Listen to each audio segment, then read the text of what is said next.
J'ai un programme qu'on appelle International School of Prophets. C'est une école des prophètes où nous avons plusieurs cours. Parmi les cours que nous donnons, il y a un cours qui s'appelle La femme du prophète ou bien le mari de la prophétesse. Parce que épouser un prophète ou épouser une prophétesse, il faut être préparé pour ça. Ça, c'est très important. Alors, depuis l'année passée, nous travaillons sur ça et j'ai même fait une petite citation sur ce sujet. Mais ce que j'aimerais dire, c'est ça. Ce n'est pas d'abord par rapport à la femme de l'homme de Dieu. C'est même par rapport à l'homme de Dieu lui-même. Tu peux être en théologie, tu peux faire l'école biblique, tu peux être près de tous les hommes de Dieu ouin. Mais si tu n'as pas l'appel au ministère, aucune formation, aucune proximité avec un homme ouin ne pourra faire de toi un homme de Dieu. Parce que c'est Dieu qui appelle.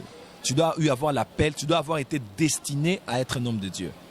Ça, c'est d'abord pour tout serviteur de Dieu. Donc, si tu n'es pas appelé, tu vas faire la catastrophe dans le royaume parce que tu auras beaucoup de formations, mais sans pour autant avoir eu l'onction. Parce que l'onction est attachée à la vocation et à l'appel que Dieu t'a donné comme mission. De la même manière aussi pour la femme d'un serviteur de Dieu.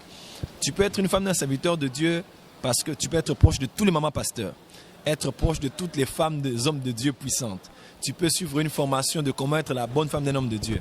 Mais si tu n'as pas été appelé à ça, voilà ce que je veux dire. Si tu n'es pas né avec ça, si tu n'as pas été destiné à ça par Dieu, tu es juste marié parce que tu veux qu'on t'appelle mamie, ou bien l'homme de Dieu t'a vu tellement belle, il voulait être avec toi, alors il t'a épousé. Tu vas beaucoup souffrir parce que ça va être comme une batterie de Samsung qu'on va mettre chez iPad, chez iPhone.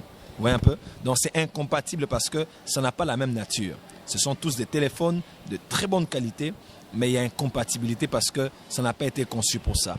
Donc ça, c'est un petit conseil que je donne déjà à beaucoup de gens.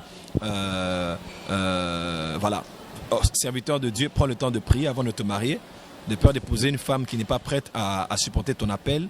Mais de l'autre côté aussi, les sœurs, soyez un peu gentils. Même si c'est un homme de Dieu qui t'aime, qui veut faire de toi maman pasteur, il est connu. Quand tu ne sens pas que tu es appelé à ça, épouse même un frère, chante à l'église, ou bien un homme d'affaires. Tu seras très heureuse que d'être sous des pressions que tu ne peux pas maîtriser parce que c'est une batterie de Samsung dans un téléphone iPhone. Donc, ce sont des très beaux téléphones, mais incompatibilité parce que ça n'a pas été destiné à être ensemble.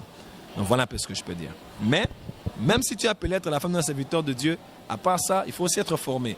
Sois près des femmes des serviteurs de Dieu, apprends, pose des questions parce que nous ne suffisons pas nous-mêmes. On apprend aussi chez les autres, chez les mentors, pour devenir meilleur.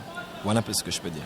Pouvons-nous dire que quelqu'un peut avoir plusieurs pères dans la foi ou plusieurs pères spirituels? So what I'm asking is, can a person have many fathers in faith or many fathers spiritually? Is that possible?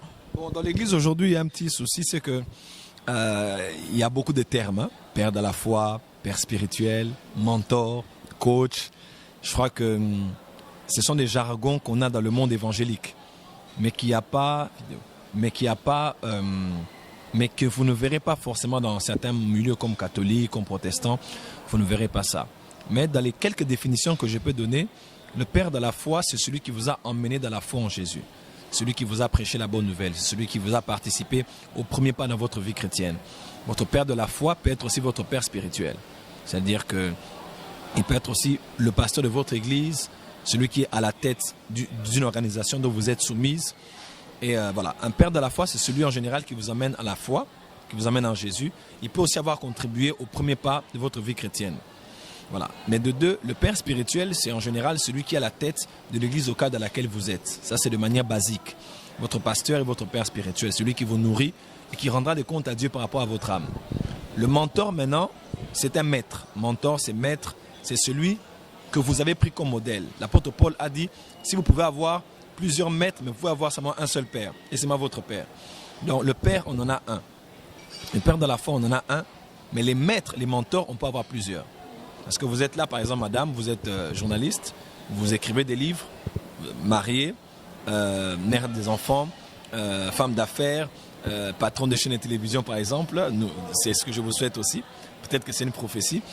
Donc, voilà. Donc, tous ces aspects de votre vie sont des aspects dans lesquels vous entrez. Mais il y a des gens qui ont travaillé dans ce domaine-là avant, qui ont été des femmes avant vous, des mères de famille, excusez-moi, des maris avant vous, des mères de famille, des patrons de chaînes de télévision, des femmes d'affaires, des femmes qui ont écrit des livres.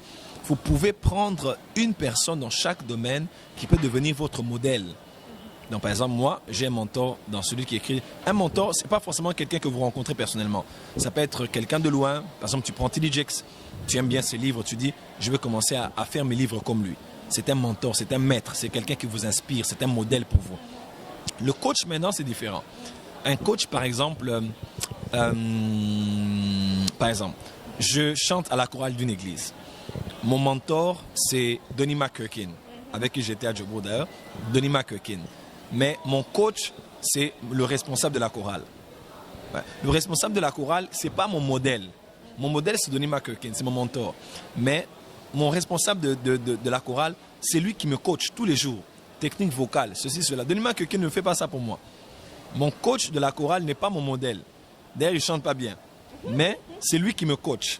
Voilà, le coach, c'est celui qui fait route avec vous. Un mentor peut aussi être votre coach. Mais tout coach n'est pas forcément votre mentor. Parce qu'il y a des gens comme ça, par exemple, il y a des joueurs de football, vous allez voir Lionel Messi est dans une équipe au Barça, mais peut-être que son coach n'est même pas son modèle. Il n'aime même pas jouer comme lui, mais pourtant c'est lui qui le coach tous les jours. Son modèle peut être Maradona ou quelqu'un d'autre. Donc le mentor, c'est celui qui est votre maître, qui peut être près ou loin de vous, qui vous donne le modèle de ce à quoi vous voulez ressembler. Le coach, c'est celui qui fait les pas avec vous tous les jours. Alors il y a une différence, on a un seul Père dans la foi, on a un seul Père spirituel, on peut avoir plusieurs maîtres et on peut avoir aussi plusieurs coachs dans différents domaines dans lesquels nous voulons évoluer. Parce que l'homme est comme un diamant et chaque facette de notre vie doit briller. Alors on peut trouver des gens qui sont experts, qui sont plus expérimentés, qui peuvent être des modèles pour nous afin que nous puissions briller dans tous les aspects de notre vie. Voilà un peu ce que je peux dire.